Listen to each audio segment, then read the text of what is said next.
जय सत्य स्वामी सत्यवक जी का आज हम 24 गुण सूत्रों में से 5वां गुण सूत्र प्रतिपादित करने जा रहे हैं। अहिंसक बनो। सभी सांप्रदायिक धर्मों में दया प्रेम इसको स्वीकार किया गया है। अहिंसा हमारा स्वभाव है, उस स्वभाव को परिलक्षित करें, विकसित करें।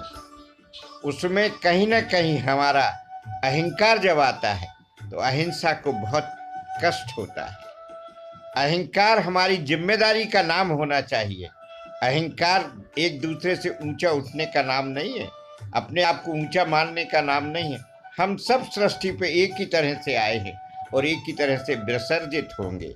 हम प्रकट होते हैं, तब विकसित होते हैं, फिर संवरते हैं, महकते हैं और विसर्जित हो जाते हैं।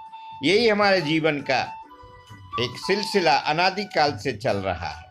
इसमें जितने महामानव राम, कृष्ण, बुद्ध, महावीर, ईसा, जरथुस्त्र, मार्क्स और अन्य आए हैं, उन सब ने मानवता की सेवा की है। अहिंसा के माध्यम से ही दुनिया को आगे बढ़ाया है।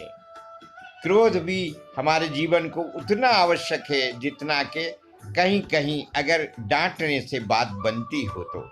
इसके अलावा क्रोध का कोई उपाय नहीं है, उपयोग नहीं है। क्रोध हमारे जीवन में अगर ज़्यादा होगा तो मानसिक बीमारी हो जाएगी, हमें जलना पड़ेगा, हम भी जलेंगे, समाज भी जलेगा, दुख होगा। जहाँ दुख होगा वह हिंसा होगी। इसलिए हमें अहिंसक बनना ही होगा। अहिंसकता का अर्थ है किसी दूसरे को, जिसको दुख का अनुभव होता है, उसको हमसे दुख ना हो। ये बात हमें स्वभाव में लाना पड़ेगा।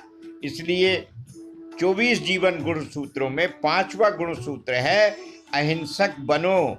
ईश्वर के द्वारा माँ और बेटे के बीच में जो रिश्ता होता है वो प्रेम और अहिंसा का ही होता है।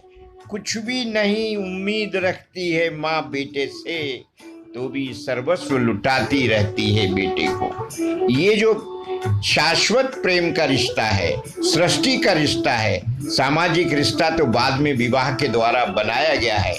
हमें इस रिश्ते को, विवाह के रिश्ते को मजबूत तो बनाना है, लेकिन प्रेम को, शाश्वत को हमें सत्य के द्वारा अनुशासित भी करना है। कभी कभी जब ऐसा होता है, वो बालक प्रेम वश उद्दंड होकर माँ को दुख देता है तो माँ झापड़ भी रसीद कर देती है। तो यह सत्य रूपी अनुशासन सामाजिक रूप से प्रकट हो गया। अब हमें देखना है कि हमें अहिंसा को किस स्तर तक अपनाना है। ये मनुष्यता के रास्ते में सबसे बड़ा कदम है अहिंसक बनना। अहिंसक बने। जय सत्य।